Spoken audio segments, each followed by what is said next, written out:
Sobrang pagod tsaka gutom pero hindi pa kami kumakain. Mamaya kami kakain dun sa may Lobok. Pero for now, nandito kami sa Chocolate Hills. Mag-view kami.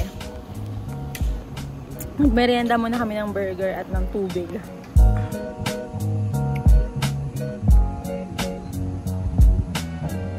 Ang galing mo, yung mga ganyan-ganyan dito. Mahal, happy you. So, aakyat kami dun later. Yan. Mag-view kami dun. That's the viewing deck or viewing point, whatever.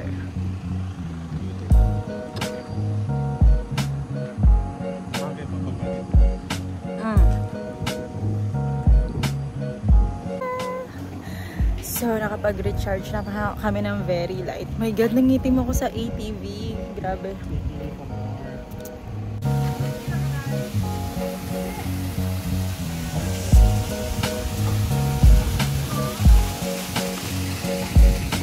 Sa akin muna kami at sisilong kasi inabutan kami ng ulan.